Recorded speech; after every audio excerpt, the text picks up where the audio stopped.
Merci. Merci Adrien Duval d'être présent aujourd'hui. Ça fait nous un grand plaisir, un grand honneur pour le premier événement public donc, de Zamana qui nous a accepté l'invitation, qui est avec nous aujourd'hui. Et donc, nous pas pour trop tarder pour rebondir, donc des petits peu que la réforme des pensions, etc. En tant que membre de l'opposition, bien sûr, nous prenons position là. Et comment dire, très rapidement, nous avons connaître qui opposition et surtout qui bonne action qu'il fait et qui peut-être ou envisage de faire en tant que membre de l'Assemblée nationale. Merci docteur. Avant, laisse-moi saluer tous les gens qui sont là, tout le monde qui vient assister, bien sûr, ma camarade de la classe politique qui est ici, un camarade de parti que vous pouvez trouver. Merci pour l'invitation. C'est un honneur, bien sûr, de répondre présent. Et vous tenir à saluer et remercier Dave Kishindoyal encore une fois pour ce travail qu'il finit de faire. Et nous pas au courant de un combat légal qu'il a mené. Et laisse-moi dire, Dave, nous soutient. Si nous sommes capables d'aider, bien sûr, ce sera un honneur pour nous, pour lui. Mais jusqu'à présent, il filme la figure du combat contre la pension, qui est un combat qui est tout à fait juste, qui est un combat qui aujourd'hui touche tout le monde mauricien, en tout cas tout le monde mauricien qui peut encore gagner, qui peut gagner 65 ans dans les 2 ou 3 années à venir, parce que la pension, il reste avant tout, et nous faisons des la plus grande trahison de cette réforme. La plus grande trahison au rôle de l'histoire de l'histoire du pays. Une trahison qui fait, parce que, premièrement, il y a une trahison envers, bien sûr, l'électorat, qui fait être sollicité à travers un manifeste, donc un contrat qui est signé avec lui, un électorat qui fait plébiscite, ça, l'alliance-là, un score recours. Jamais l'alliance qui n'a autant vote d'adhésion. Donc, un recours dans le nombre de votes qui finit soutenir sa manifeste-là. Et le manifeste ne va pas oublier, qui promet au contraire, continue l'augmentation du paiement de la pension, pour supprimer la taxe qui est imposée aux pensions, pour prévoir un double paiement dans les gens qui touchent la pension d'handicap ou la pension de veuf, en plus de la pension du BRP. Donc, il y a énormément de promesses et il faut faire absolument le contraire. Ça, c'est la première trahison. Et puis, il y a une trahison envers la classe politique en lui-même. Parce qu'aujourd'hui, qui Mauricien pour croire à l'avenir dans le sérieux d'une manifeste électorale à la prochaine élection, quand nous sommes capables de nous faire une telle volte-face. C'est ça aussi le problème. Qui détruit la confiance dans le gouvernement. Un gouvernement pas capable de gouverner sans la confiance du peuple, mais il détruit aussi la confiance qui nous est dans la classe politique. Alors ça, est aussi extrêmement grave, parce qu'il ramène nous au premier problème. Un gouvernement pas capable de gouverner sans la confiance. La pension lui-même, il y a des problèmes qui nous parlent vite là. Premier problème, c'est qu'il nous peut demander au peuple de faire tout un sacrifice. Il tout seul. C'est-à-dire que le peuple il a sacrifié, il a accepté un recul de l'âge de la pension par 5 ans. Ça représente à aujourd'hui le paiement actuel 1 million de roupies de perte de bénéfices pour les qui sont titulaires. C'est une réforme qui finit faire, premièrement, nous dit dans le dos, mais dans un amateurisme extraordinaire, finit dans une opacité totale au début, et puis finit dans un exercice de communication qui finit tellement nul qu'il se dit, je crois la presse et le public mauricien pas totalement réalisé que le finance bill dit rien d'affaires et le discours du budget et les documents qui accompagnent le finance bill disent d'autres affaires l'entrée en vigueur de l'âge de la pension à 65 ans. Donc déjà là, il y a un problème dans la communication même sur la réforme. Une réforme qui finit de changer perpétuellement, ça ramène moi le deuxième problème, qui rate dans le fond l'essentiel. L'essentiel c'est quoi? C'est que celui qui touche la pension, celui qui peut souffrir directement par ce manque à gagner. Mon David Diallo, c'est ça du monde qui travaille, un travail physique, qui n'est raté pendant sa carrière et qui à l'approche de 60 ans pour lui, ça fait toute la différence. Ça 15 000 roupies qu'il peut gagner, s'il tient une maçon, s'il tient une PC, s'il tient un planter, s'il tient un dimanche qui nettoie la case, s'il fait n'importe quel travail manuel qui finit demandant beaucoup d'efforts physiques pendant sa carrière et morale aussi, il fait toute la différence. Et la solution qui finit apportée n'est pas acceptable non plus. C'est-à-dire qu'il ne peut être strictement d'un point de vue financier, de comptabilité. Si un dimanche n'a un revenu à moins de 10 000 roupies, à ce moment-là, nous devenons top-up de 10 000 roupies. Mais ça n'est pas pris en compte combien des affaires.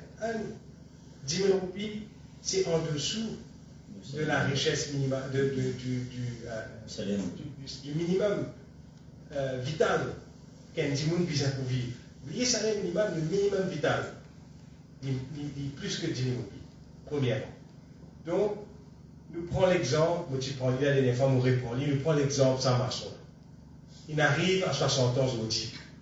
Nous prenons l'exemple quand la pension couvine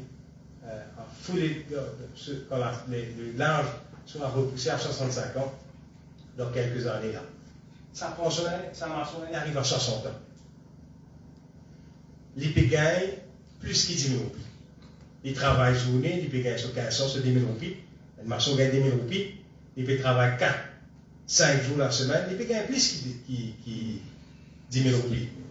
Mais pas veut dire qu'il y a une condition physique qui permettrait à 60 ans de continuer. Et qu'il soit gouvernement d'ennemi. Accepter de vivre dans la misère totale, c'est-à-dire arrêter de travail et touche 10 000 roupies par mois, donc vivre en dessous du minimum vital, ou bien continuer à être sur les cours pendant 5 bonnes années et travailler. Est-ce que c'est un choix acceptable? Est-ce que c'est une politique qui finit vraiment mettre l'humain au centre ou finit être simplement une solution plus facile? Et donc ça c'est une raison au compte, non seulement la trahison de la pension, de la réforme, mais aussi de la solution qui finit d'être apportée après tant de tergiversations. Donc là un peu un exemple de la pension. Qui vise à faire, pour répondre aux questions, vise à faire comment c'est qu'il devait faire. C'est-à-dire qu'il vise à pas laisser aucune option à plat, vise à saisir toute l'opportunité qui est là pour contester lui, mais la population pour là, bien sûr, le moment voulu, par règlement inexprimé récemment aux élections générales, nous vivons encore dans un pays démocratique, quand encore il y a une élection qui est tenue tous les 5 ans depuis la Constitution, et donc il est capable d'exprimer tôt ou tard la question. Mais déjà, il y a une organisation internationale africaine qui finit prendre position contre la pension. Donc, une organisation syndicale, c'est une confédération syndicale africaine qui finit officiellement écrire au Premier ministre ou écrire aux autorités pour dire que la mesure n'est pas bonne. C'est surtout contre la manière de faire aussi, Mondiaou, qui est parti du tout discuter à peu près là. Finalement, et pourtant, nous réaliser, finalement, élection municipale, tout bon politicien vient de l'alliance actuelle, le gouvernement vient dans une réunion nocturne, etc., fin causé. À aucun moment, pas fin mettre de l'avant une réforme de la pension. Finalement, le discours du président, qui non plus pas fin parle de la réforme de la pension, et après PCRV, par une statistique vieux de 10 ans, on vient dire que le problème aujourd'hui, comment dire, je fais capable de ça. Donc, il n'est pas sérieux. Et une dernière affaire que j'ai envie de dire là, si vous permettez-moi, docteur, c'est l'histoire du sacrifice qui fait un seul côté. C'est-à-dire que le peuple peut faire sacrifice, mais le gouvernement dit non. Et il est évident que tout le monde comprend bien que le train de vie de l'État n'a pas fini du tout reculer.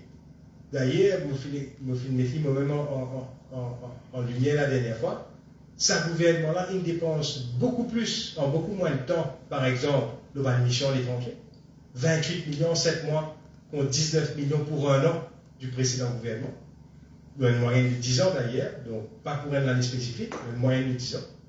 Le salaire de conseiller sur 90 000 roupies. Là, aujourd'hui, le plus élevé, il touche 237 000 roupies. Qui moi-même m'a fait poser dans le comité of supply, mon coupé attendre dans le détail le salaire du conseiller du Premier ministre au PMO, mais en tout cas, c'est le conseiller du ministère des Finances, 237 000 roupies, sans compter les 25% de gratuité que j'ai gagné, qui fait le total à 287 000 mensuellement.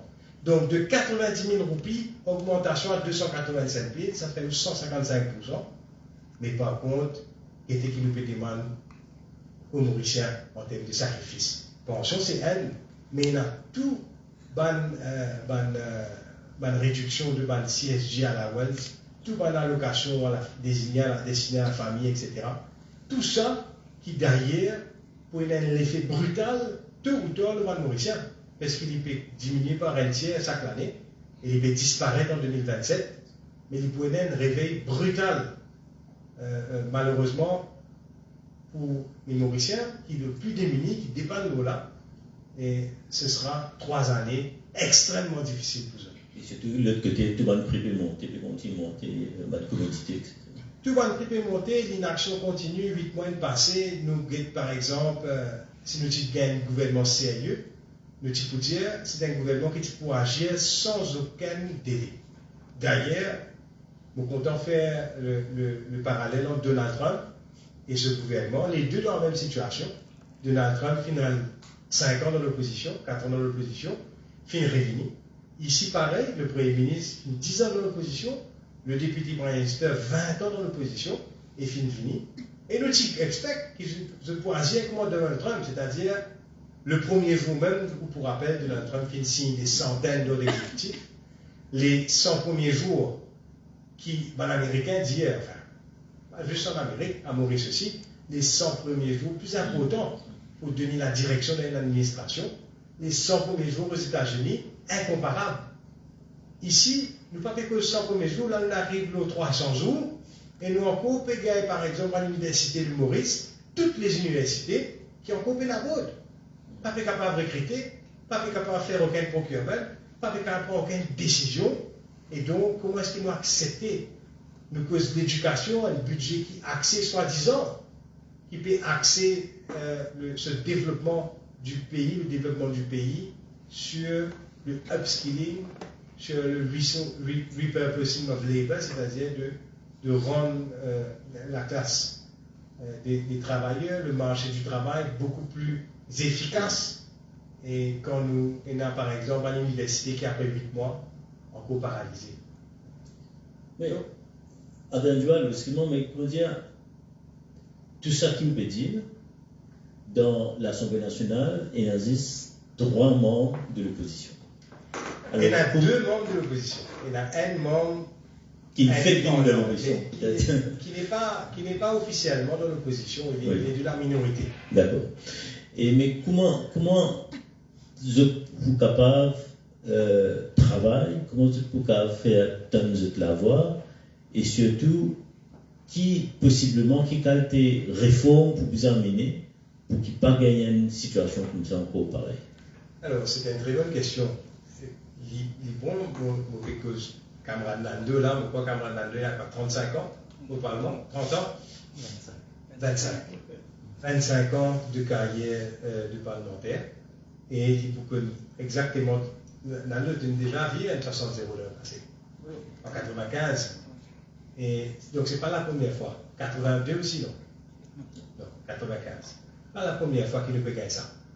Et Nando, d'accord, beaucoup de gens sont d'accord avec moi, qui aujourd'hui, un 60-0, ne pas permettre, même si nous sommes dans les meilleures conditions possibles, une assemblée générale, une assemblée nationale avec des pieds sur la tête, jusqu'à tous ceux qui backbenchers qui partagent le respect de l'institution, qui propage, bien sûr, une atmosphère saine pour travailler, même si c'est tout ça, c'est difficile pour travailler.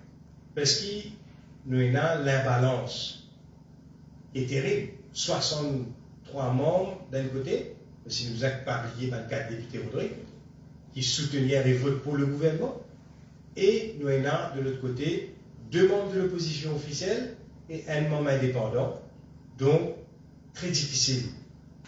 Parce que nous avons un leader de l'opposition qui jouit de certains privilèges. D'ailleurs, bon, le Mauricien connaît un privilège qui finit tous les temps jouer. Nous disons la guerre, ça passe. Par exemple, tu fais imposer un leader de l'opposition que 10 minutes. Joe et moi, nous la guerre pour qu'il soit capable d'être rétabli sa privilège. D'ailleurs, nous prenons position publiquement là. Mais, n'empêche, le fait reste que moi, en tant qu'un membre parlementaire 5, donc pas leader de l'opposition, Mobizin pose 4 questions parlementaires qui passent dans un système de tirage au sort. Et donc, mon question, les visas est tiré au sort ensemble avec 100 questions parlementaires de la majorité, 25 députés pour remettre ces 4 questions. Si, ou le casino, vous n'avez pas joué 1 contre 25. Your odds are 1 contre 25. Donc, c'est pour ça que, par exemple, souvent, ma question pas bien placée. Et puis, en termes de temps de parole, nous représentons 27% des votes. Mais nous gagnons 15 minutes de temps de parole. Quand nous comptabilisons ou divisons par, ou si vous multipliez 63 membres du gouvernement devant le ministre, gagne 30-40 minutes. Le junior ministère gagne un peu plus. Et le backbenchers gagne même que moi. Vous pouvez trouver donc qui n'est pas du tout proportionnel au nombre de votes qui nous représentent. Alors, déjà, c'est un handicap énorme pour moi. Mais quelle est la réforme, justement? Nous venons la réforme, mais après, nous allons mettre aussi la réalité du Parlement actuel. Que moi, personnellement, nous faisons face à une insulte journalière de Paul Béranger, par exemple. Par exemple, nous peut-être pas tendez dans la télévision, mais à chaque discours qu'il nous fait, nous être interrompus systématiquement, sans intervention du speaker. Nous être interrompus systématiquement, sans intervention. Jusqu'à l'air, mon père prononce le mot order, qui est étonnant dans un parlement.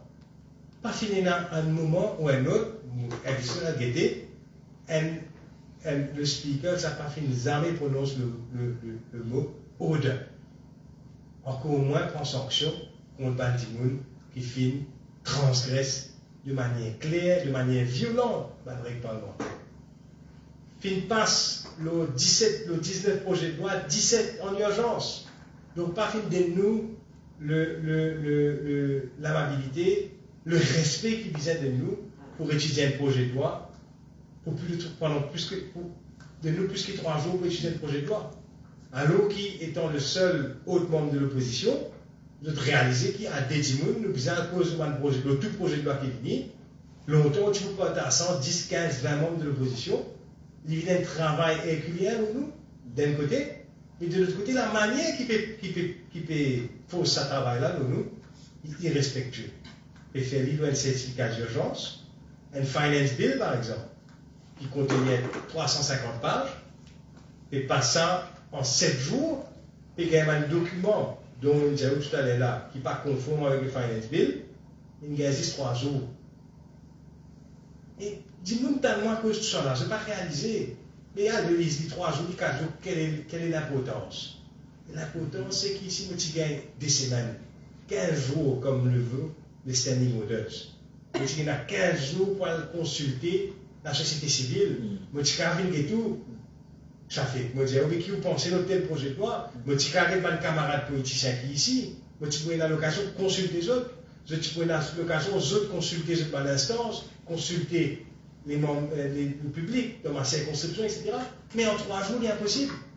Donc, lui, dérobe-nous de la chance, de l'opportunité de faire la moindre consultation.